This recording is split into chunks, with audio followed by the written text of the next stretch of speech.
Hey guys what's up, क्या हाल चाल है आप सबके। एक बार फिर आपका स्वागत है हमारे चैनल पे एक और नई वीडियो के साथ।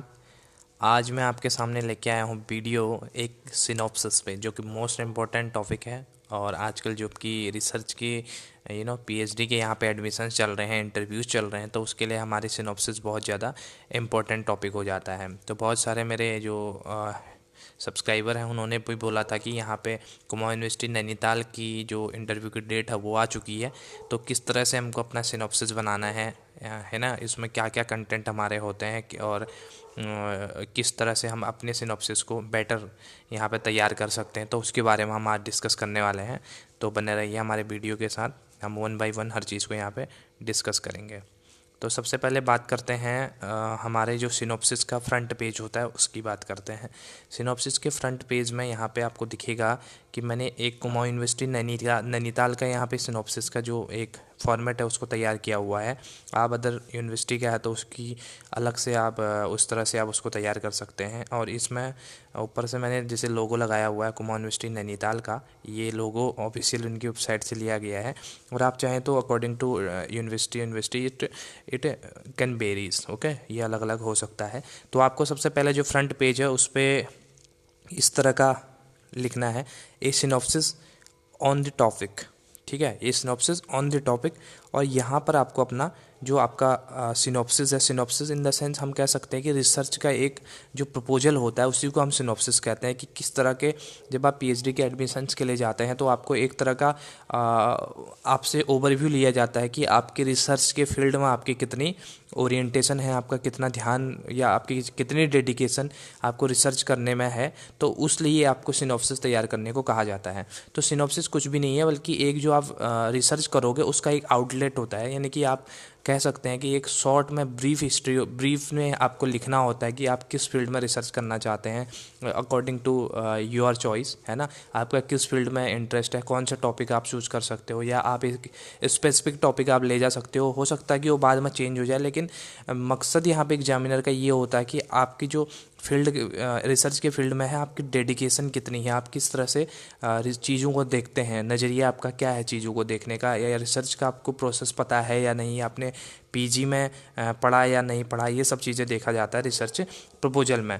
तो बात करते हैं बनाना कैसे, इसके क्या क्या कंटेंट हैं, वो मैंने आपको बताया कि यहाँ पे आप लिखेंगे सिनॉप्सिस ऑन द टॉपिक। यहाँ पे आपका अपना टॉपिक आ जाएगा। टॉपिक आप कुछ भी चूज कर सकते हो, ये सब्जेक्ट के अनुसार आपका वेरी करेगा। यानी कि आपका जैसे कॉमर्स का सब्जेक्ट है तो कॉमर्स के आप यहाँ पे कुछ टॉपिक देख लीजिए, है ना। फाइनेंशियल अकाउंटिंग का है, मैनेजमेंट का है, एचआरएम का टॉपिक ले सकते हैं, इनकम टैक्स का आप ले सकते हैं, और भी सारे बहुत सारे टॉपिक हैं जिनके सब्जेक्ट हैं, उनके टॉपिक आप यहाँ पे उठा सकते हैं।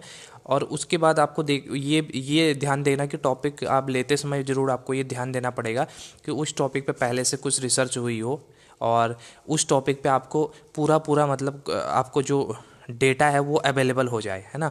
उस बारे में आपको कुछ कुछ डेटा इंटरनेट के थ्रू या अदर जो वो रिसर्च हुए हैं उनके थ्रू आपको मिल जाए। क्योंकि रिसर्च सिनॉप्सिस बनाने के लिए आपको रिव्यू ऑफ लिटरेचर भी चाहिए होता है, उसकी बात हम आगे करेंगे।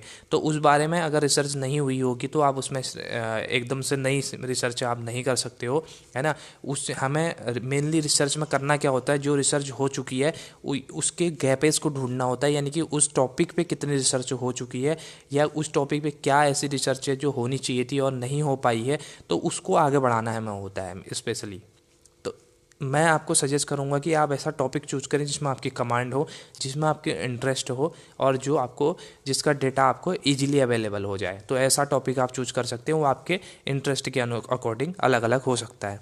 तो टॉपिक आपने कोई भी चूज कर लिया तो आप अपने टॉपिक का नाम यहाँ पे लिख लेंगे, ठीक है, a synopsis on the topic. उसके बाद आप नीचे लिखेंगे submitted for the enrolment as a research scholar for the degree of doctor in philosophy. D Phil यहाँ पे पीएचडी को कहा जाता है, तो आप लिखेंगे doctor in philosophy in the university. मैंने यहाँ पे कुमाऊं यूनिवर्सिटी नैनीताल उत्तराखंड डाला है, इसकी जगह पे आप अपने जहाँ पर आपका इंटरव्यू है उसके अकॉर्डिंग आप यहाँ पे यूनिवर्सिटी का नाम चेंज कर सकते हैं। उसके बाद नीचे आ जाएगा सुपरवाइजर को आपने खाली छोड़ देना है, क्योंकि यहाँ पे आपको सिनॉप्सिस के दौरान किसी प्रकार का कोई सुपरवाइजर अभी आपको प्रोवाइड नहीं किया गया है। वो आपके जो फाइनल आपके रिजल्ट होगा उसके बाद आपको सुपरवाइजर दिया जाएगा। तो सबमिटेड, उसके बाद आपको नीचे लिखना है नेक्स्ट उसमें सबमिटेड वाई में आप अपना नाम लिखेंगे यहाँ पे, नाम, आप अपना यहाँ पे ईमेल एड्रेस या फ़ोन नंबर ये भी आप यहाँ पे दे सकते हैं। टोटल ये आपकी डिटेल आ जाएगी सबमिटेड बाय में, ठीक है। और यहाँ पे सुपरवाइज़र का आपको कॉलम मैंने बता दिया, आपको खाली छोड़ देना है क्योंकि आपको सुपरवाइज़र अभी प्रोवाइड नहीं किया गया। उसके बाद नीचे आता है कंटेंट वाले पेज में। नेक्स्ट पेज आपका इंपॉर्टेंट पेज होता है कंटेंट का। यहाँ पे कंटेंट में आपको अपने रिसर्च के सिनॉप्सिस के क्या क्या कंटेंट है उसकी एक टेबल यहाँ पे डालनी होती है। बेसिकली मैंने एक रिसर्च का फॉर्मेट यहाँ पे लिया हुआ है जो मेरा खुद का बनाया हुआ है, उसको मैंने यहाँ पे दिखाया हुआ है आपको। तो आपको सबसे पहले करना है इंट्रोडक्शन एंड प्रॉब्लम डेफिनेशन, यानी कि आपको आपका टॉपिक क्या है। प्रॉब्लम डेफिनेशन सबसे पहले, यानी कि जो हमारा प्रॉब्लम है उसको डिफाइन करना ही हमारा रिसर्च का सबसे फर्स्ट स्टेप होता है। ये आपने रिसर्च प्रोसेस में अच्छी तरह से पढ़ा होगा। तो हम सबसे पहले अपने प्रॉब्लम को डिफाइन करेंगे, किस फील्ड में किस टॉपिक पे हमें रिसर्च करना है। तो हमारा इंट्रोडक्शन में आ जाए, इंट्रोडक्शन उसी की हम इंट्रोडक्शन देंगे, यानी कि इसकी डिटेल में नीचे बात करेंगे। और सेकंड हमारा आता है रिव्यू ऑफ लिटरेचर, ठीक है। थर्ड हमारा आता है ऑब्जेक्टिव ऑफ स्टडी। फिर आता है developing hypothesis, research design, scope and study, है ना, utility of your study, limitation of your study and references, ठीक है। ये सारे टॉपिक आप किस में डालेंगे, कंटेंट में डालेंगे। और इनको नीचे वन बाय वन डिटेल में डिस्कस करते हैं किसके अंदर क्या चीज़ें हमारी आ सकती हैं। अब यहाँ पे आता है इंट्रोडक्शन का इंट्रोडक्शन। यहाँ पे आपको लिखना है अपने टॉपिक का नाम, जो भी आपने टॉपिक चूज किया है कि नहीं, उस टॉपिक का नाम यहाँ पे आप डालेंगे सबसे फ्रंट सबसे ऊपर में। उसके बाद नीचे आएगा हमारा इंट्रोडक्शन। सब सेक्शन में हम एक लिख देंगे इंट्रोडक्शन। इंट्रोडक्शन में आपको लिखना क्या है, बेसिकली आपको अपने जो आपने टॉपिक चूज किया है उसके बारे में सम ब्रीफ हिस्ट्री लिखनी है, यानी कि उसके बारे में थोड़ा बहुत आप समझाएंगे कि इसके बारे में ये हो चुका है, ठीक है। जैसे कि आपने लेबर वेलफेयर पे किया तो आप थोड़ी बहुत लेबर वेलफेयर की हिस्ट्री डाल देंगे, कब ये कानून आया, कब क्या हुआ, तो उसके बारे में थोड़ा सा आप उसके बारे में थोड़ा इंट्रोडक्टरी पार्ट आप डालेंगे। उसके बाद उसको थोड़ा सा एक्सप्लेन करेंगे। एक्सप्लेनेशन में आपको क्या डालना है, जैसे कि ये क्या है। जैसे कि मैंने बोला कि मुझे कॉमर्स के फील्ड में करना है तो मैं इनकम टैक्स पे करूँ, तो आप थोड़ा बहुत इनकम टैक्स के बारे में डालेंगे कि ये टैक्स किस तरह का होता है, प्रोग्रेसिव नेचर का होता है, रिग्रेसिव नेचर का होता है, ये टोटल हमारी इनकम पे लगता है इस तरह से, और ये क्या है, इसके टाइप क्या क्या होते हैं, है ना। टाइप्स अगर आप अदर टॉपिक ले रहे हैं तो उसके क्या क्या टाइप्स होते हैं, ब्रांचेज क्या क्या होती हैं, तो वो सब डिटेल आप किस में डालेंगे, इंट्रोडक्शन में डालेंगे, ठीक है। इंट्रोडक्टरी पेज आपका एक पेज 2 पेज मैक्सिमम बहुत है ना। एक पेज 1.5 पेज 2 पेज आपका बहुत हो जाएगा इंट्रोडक्शन वाले में। ज़्यादा आपको नहीं लिखना है, वो ब्रीफली आपको समझाना होता है, ओके। उसके बाद आता फाइंडिंग्स में। फाइंडिंग सेकंड हमारा फाइंडिंग आप टॉपिक लिखेंगे। फाइंडिंग में हम लिखेंगे benefit of your specific targeted audience, यानी कि आपकी स्टडी, ठीक है, आपकी स्टडी को यूजफुल किस तरह से माना जा सकता है, यानी कि हम उसमें क्या यूजफुलनेस देखते हैं आपकी स्टडी में, तो आपका आता है फाइंडिंग्स में। उसको आपको हल्के से एक बार डिफाइन करना पड़ेगा कि हमारी हमारी स्टडी इस स्पेसिफिक ऑडियंस के लिए या इस स्पेसिफिक टारगेटेड ऑडियंस के लिए हमारी स्टडी बेनिफिशियल होने वाली है, तो आप इसको किस में डालेंगे, फाइंडिंग्स में डालेंगे। उसके बाद आता है हमारा रिव्यू ऑफ लिटरेचर। ये मोस्ट इंपॉर्टेंट पार्ट होता है रिव्यू ऑफ लिटरेचर।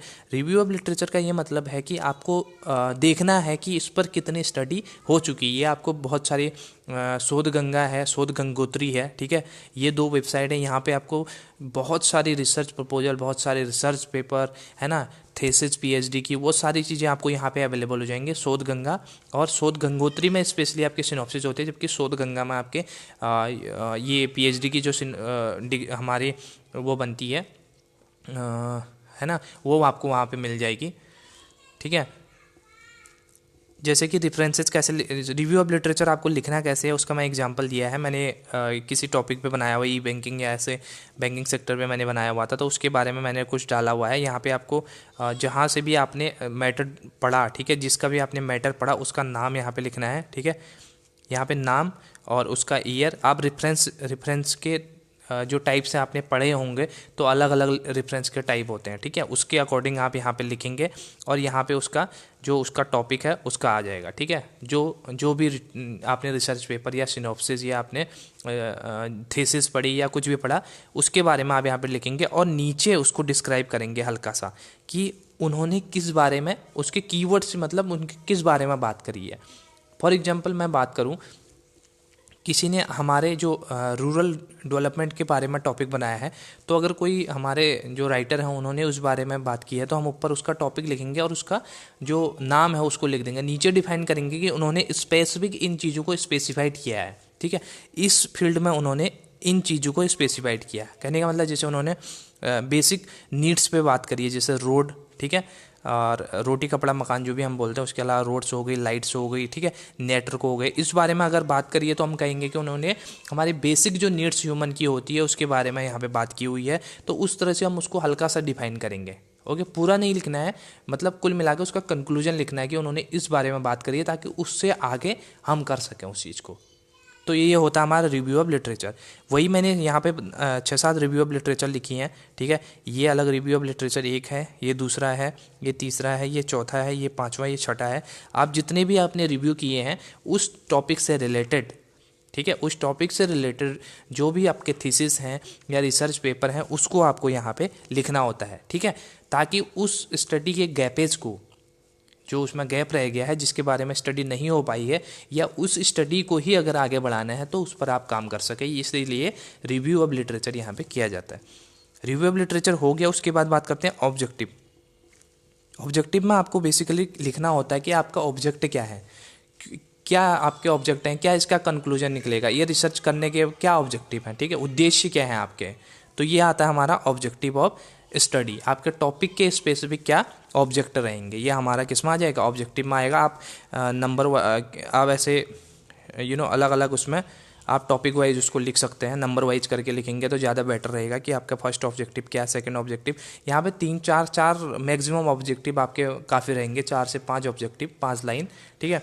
जैसे कि हमारा हो गया रूरल डेवलपमेंट का हो गया, तो हमारा इंक्रीज रूरल डेवलपमेंट और to increase basic needs of people और बेसिक इंफ्रास्ट्रक्चर इम्प्रूवमेंट, ये सब चीज़ें हम उसमें लिख सकते हैं। जैसे फॉर एग्जांपल मैं आपको एक टॉपिक पे बता रहा हूँ, तो आप अपने टॉपिक के अकॉर्डिंग आपके जो ऑब्जेक्टिव हैं उनको 4 या 5 या 6 ऑब्जेक्टिव आप अपने यहाँ पे डिफाइन कर लेंगे।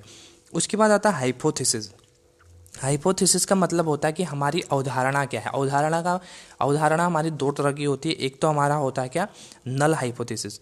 नल हाइपोथेसिस का मतलब ये होता है कि हम जो दो चीज़ों के किसी भी 2 चीज़ों के बीच में कंपैरिजन करेंगे तो उसके बीच में हम कहेंगे कि किसी भी प्रकार डिफरेंसेस नहीं है, ठीक है। तो ये हो गया हमारा नल हाइपोथेसिस। जैसे कि जैसे आपने एक टॉपिक उठा लिया, फॉर एग्जांपल आपने टॉपिक उठा लिया कि जो काम हो रहा है डेवलपमेंट का वो रूरल और अर्बन एरिया में, उसके कंपैरिजन पे आप बात कर रहे हैं, तो नल हाइपोथेसिस क्या हो जाएगी कि there are no differences between development in rural area and in urban area. ये आपका हो जाएगा नल हाइपोथेसिस, ठीक है। इसके अपोजिट हमारा होता है अल्टरनेटिव हाइपोथेसिस। अल्टरनेटिव हाइपोथेसिस के अंदर आता है कि there are a significance difference between your 2 comparison factor. यानी कहने का मतलब आपका अल्टरनेटिव हाइपोथेसिस में आ जाएगा कि आपके जो रूरल डेवलपमेंट है और जो अर्बन डेवलपमेंट है उसके बीच में काफ़ी डिफरेंसेस है, ठीक है।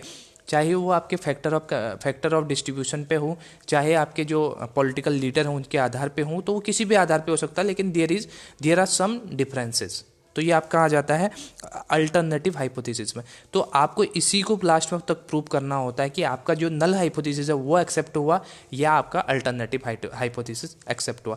अगर नल हाइपोथेसिस आपका एक्सेप्ट होता है तो बेसिकली आपका जो अल्टरनेटिव हाइपोथेसिस है वो रिजेक्ट हो जाता है, और अगर आपका अल्टरनेटिव हाइपोथेसिस एक्सेप्ट हो जाता है तो आपका नल हाइपोथेसिस रिजेक्ट हो जाता है, ठीक है। हाइपोथेसिस की ये बात होती है। उसके बाद आती है रिसर्च मेथडोलॉजी। रिसर्च मेथडोलॉजी में आपको करना क्या होता है कि आपने किस तरह का रिसर्च जो डिजाइन है उसको सेलेक्ट किया है, ठीक है। रिसर्च मेथडोलॉजी मतलब हो गया कि आप किस तरह से डेटा कलेक्शन कर रहे हैं, है ना। जैसे कि मैंने यहाँ पे लिखा है डेटा कलेक्शन रिसर्च मेथडोलॉजी के अंदर कि आपको प्राइमरी सोर्स से डेटा लेना है, सेकेंडरी सोर्स से डेटा लेना है अपने स्टडी के अकॉर्डिंग। प्राइमरी सोर्स वो होता है जहाँ पे आप फर्स्ट टाइम डेटा कलेक्ट करते हो, ठीक है। फर्स्ट टाइम करने का मतलब आप डायरेक्ट जाके रिस्पोंडेंट से आप डेटा कलेक्ट करते हो। जैसे फॉर एग्जांपल आप गए किसी सर्वे पे, आपने गांव वालों से डायरेक्ट बात करी, हमें ये डेटा चाहिए, आपकी उम्र क्या है, आपकी एज क्या है, आपके प्रेफरेंस क्या है, आपके इनकम क्या है, इस तरह का डेटा क्या हो गया, प्राइमरी डेटा। अगर आप इंटरनेट के थ्रू ढूंढ रहे हैं या पब्लिश सोर्स आपका कोई है, जैसे वर्ल्ड बैंक की रिपोर्ट हो गई, IMF की रिपोर्ट हो गई, ठीक है, जो टाइम टाइम में निकलते रहती है, जैसे HRM की रिपोर्ट हो गई, ठीक है, मिनिस्ट्री ऑफ सेंट्रल गवर्नमेंट की रिपोर्ट होगी। इस तरह की रिपोर्ट से अगर आप डेटा कलेक्ट करते हो तो हमारा किस में आता है, सेकेंडरी सोर्स में आ जाता है। ठीक है, ये डेटा पहले से पब्लिश हो चुका है और अब हम इसको दोबारा देख रहे हैं। और जो प्राइमरी डेटा होता है वो अनपब्लिश डेटा होता है और उसको हम खुद कलेक्ट करते हैं। Got it? समझ में आ गया प्राइमरी डेटा और secondary data.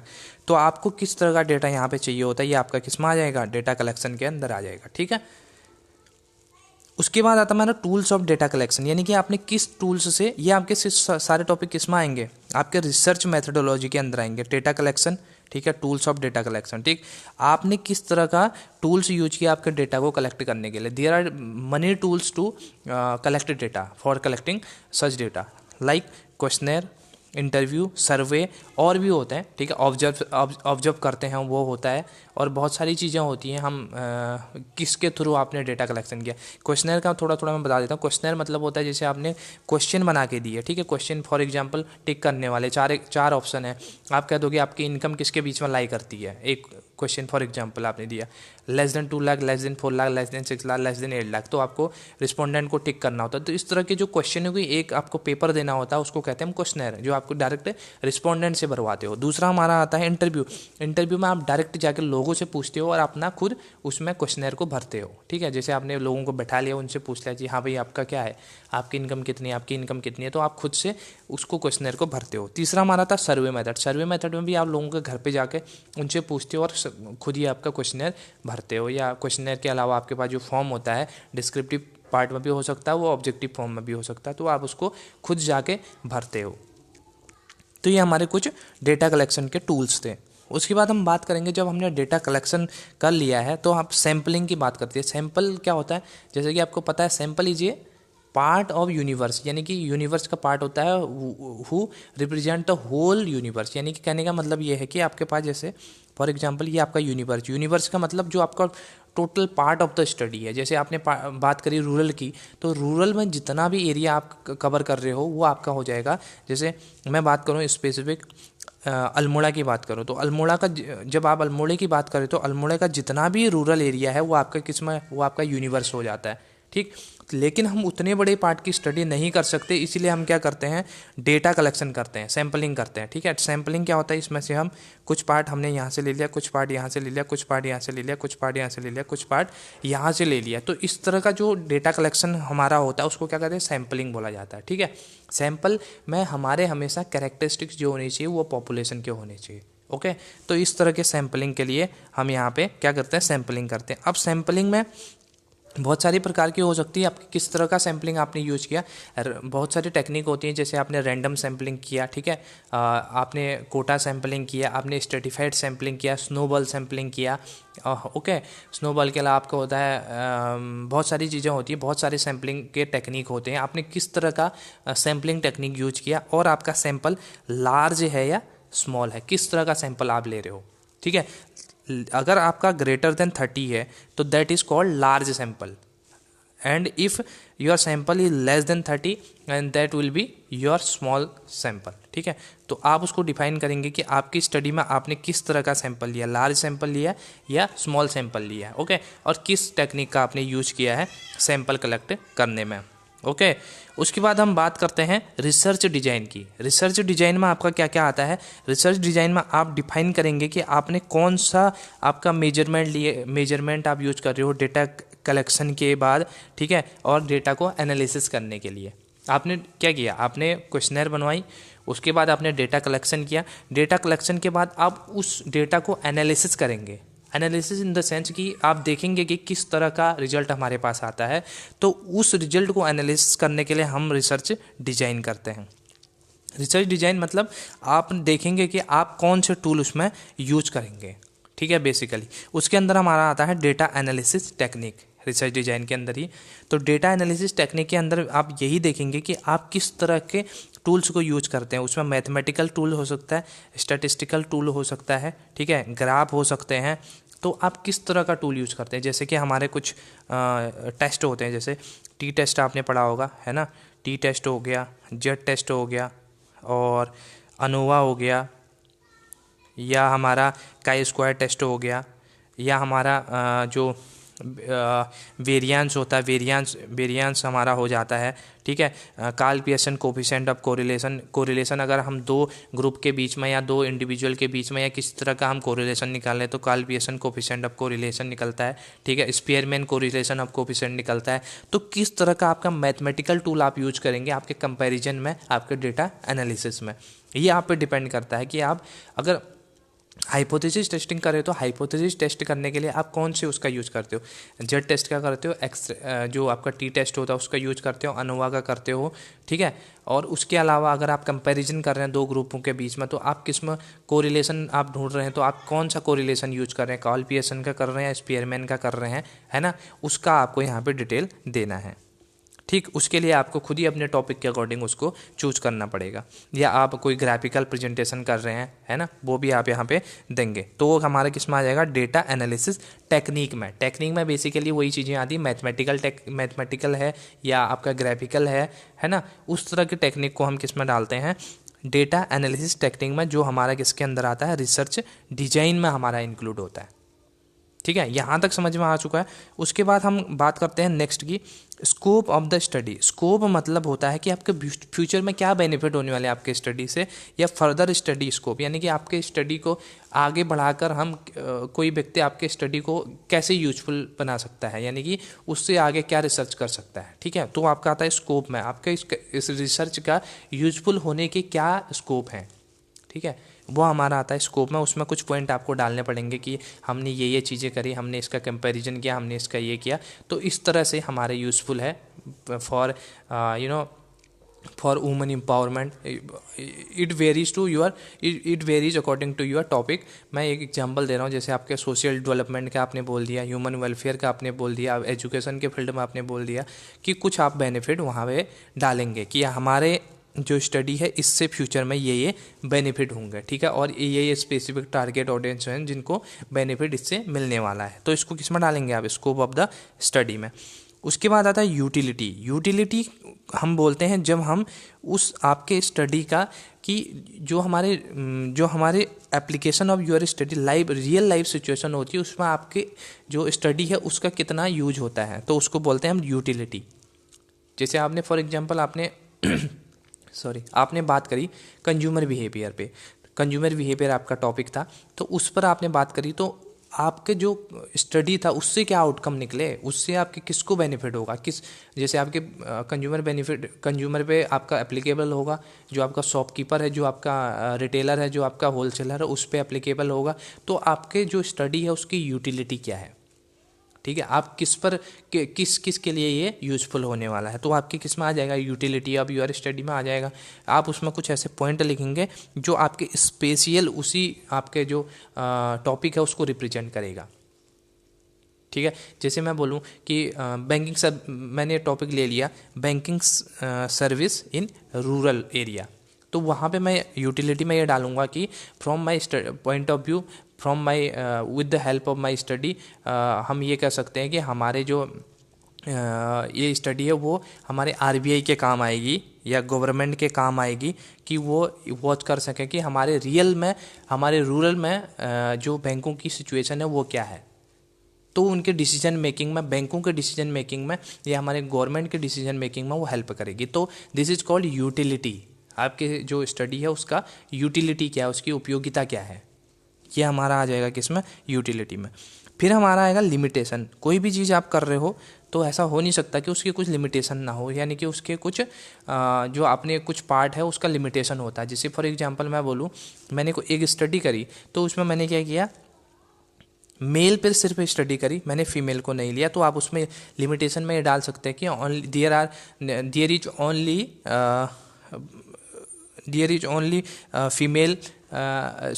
Are only male which we considered in our study, ये आप लिख सकते हो। वहाँ पे फीमेल को आपने इंक्लूड नहीं किया, तो ये आपके किस में आ जाएगा, लिमिटेशन में आ जाएगा, ठीक है। और दूसरी चीज़ हो सकती है कि जैसे आपने किसी सोशल एस्पेक्ट में आपने रिसर्च करी, तो वहाँ पे आपने क्या किया, उनकी इनकम पे बात नहीं करी, तो आप वहाँ पे लिख सकते हो कि हमने यहाँ पे इनकम को कंसीडर नहीं किया, अदर फैक्टर को कंसीडर किया, तो ये आपके लिमिटेशन में आ जाएगी। यानी कि कुछ ऐसा पार्ट जो आपने जिस पर स्टडी आपने छोड़ दी है कुल मिला के ही, तो कंक्लूजन के तौर पे, तो ये आप किस में आ जाएगा, लिमिटेशन में आ जाएगा। यानी कि आपने अपनी स्टडी को कहाँ तक लिमिट किया। ओके ऐसा तो हो नहीं सकता कि आपने जब समाज की बात करी तो सारे ही हर एस्पेक्ट को आपने चेक किया, कुछ एस्पेक्ट तो आपने छोड़े ही होंगे, तो वो आपके लिमिटेशन में आ जाएगा, यानी कि आपकी सीमा में आ जाएगा, आपने किस सीमा तक अपनी स्टडी को जारी रखा। ठीक है, उसके बाद आता है रेफरेंसेस। रेफरेंसेस का मतलब ये है कि आप कुछ ऑथर का, बुक्स का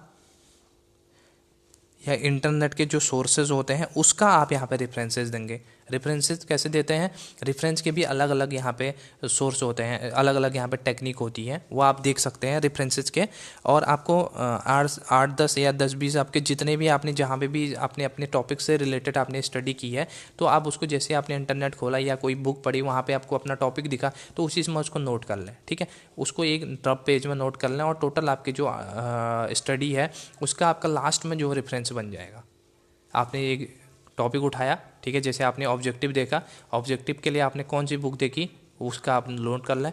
उसके बाद आपने एफडीआई की, माना फॉर एग्जांपल मैं कह रहा हूँ, एफडीआई की वेबसाइट खोली, फॉरेन डायरेक्ट इन्वेस्टमेंट की, तो वहाँ पे आपने कुछ मिला तो वो आपने नोट कर लिया अपने रफ में। तो इस तरह से आपके कम से कम जो लास्ट में है कुल मिला के बहुत सारे आपके रेफरेंसेज यहाँ पे बन जाएंगे कि आपने अपनी स्टडी को करने के लिए कौन कौन से सोर्सेज को रेफ़र किया है, कौन कौन से बुक को, कौन कौन से ऑथर को, कौन कौन सी वेबसाइट्स को, है ना। तो हमारा सब किस में आ जाता है, रेफरेंसेज में यहाँ पे आ जाता है। बस ये रेफरेंसेस हमारा लास्ट पेज लगभग इसका सिनॉप्सिस का होता है। ठीक है, तो आई होप कि ये आपको समझ में आ गया होगा। यहाँ पे मेनली हमारे जो टॉपिक थे वो यही थे सिनॉप्सिस के, है ना। इसके अलावा भी जैसे और दूसरी मेन चीज़ मैं बता दूँ, बहुत सारी यूनिवर्सिटी में यहाँ पे स्पेसिफाइड कर दिया जाता है। ठीक है, स्पेसिफाइड कर दिया जाता है कि आपको इस फॉन्ट में बनाना है, फॉन्ट भी वहाँ पे स्पेसिफाइड होता है। ठीक है, नंबर एक चीज़, नंबर दूसरा होता है कि आपको इतने पेजेस का बनाना है, या नंबर 3 होता है कि आपको इतने वर्ड्स का यहाँ पे सिनॉप्सिस बनाना है। ठीक है, इस तरह की चीज़ें अगर स्पेसिफाइड हैं तो आपको उसका पालन जरूर करना है। मेनली जो होता है टाइम्स न्यू रोमन में, इंग्लिश की बात मैं कर रहा हूँ, जो सिनॉप्सिस बनाया जाता है टाइम्स न्यू रोमन फॉन्ट में बनाया जाता है और 12 के फॉन्ट में यहाँ पे बनाया जाता है।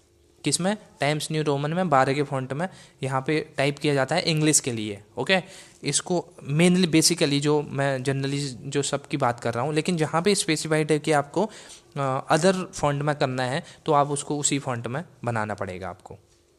और जितनी लिमिट आपको वर्ड की लिमिट बोली है उसी लिमिट पे आपको करना है, या जितनी स्लाइड आपको बोली है उतनी स्लाइड पे करना है। और किसी किसी यूनिवर्सिटी में यहाँ पे पीपीटी भी मांग लेते हैं, तो आपको पीपीटी जितनी स्लाइड की मांगी है उतनी स्लाइड की ही आप पीपीटी बनाएंगे।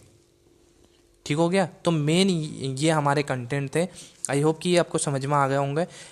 अगर मैं आपको कोशिश करूँगा नेक्स्ट वीडियो जो लेके आऊँगा, ठीक है, उस पर मैं आपको रियल में जो प्रिंट आउट किया हुआ है उसके टोटल जो आपको मैंने सिनॉप्सिस बनाया हुआ है अपना, उसको मैं आपको दिखाऊंगा। ठीक है, उसके कंटेंट को टोटल आपको कंटेंट आपको दिखाऊंगा। तो अभी आप इतना कीजिए, अपना रिसर्च प्रपोजल या सिनॉप्सिस है उसको तैयार करने की कोशिश करो, और कंटेंट मेनली यही कंटेंट आप रख सकते हैं। इसके अलावा भी आप कुछ रखना चाहें तो आप अपने अकॉर्डिंग देख सकते हैं, लेकिन आप टॉपिक यहाँ पे केयरफुली चूज कीजिए जिस पर आपको जो इंटरव्यू में है क्वेश्चन पुटअप होने पे आप आसानी से आंसर भी दे पाएँ, जिस पे आपकी कमांड हो, जिस पे आपको डेटा आसानी से अवेलेबल हो, उसके बारे में आप थोड़ी पढ़ाई करके जाएं। तो आई होप कि ये वीडियो आपको पसंद आई होगी। पसंद आई तो हमारे चैनल को सब्सक्राइब जरूर कर दें। ओके, थैंक यू, फिर मिलते हैं नई वीडियो के साथ। Keep watching, good night.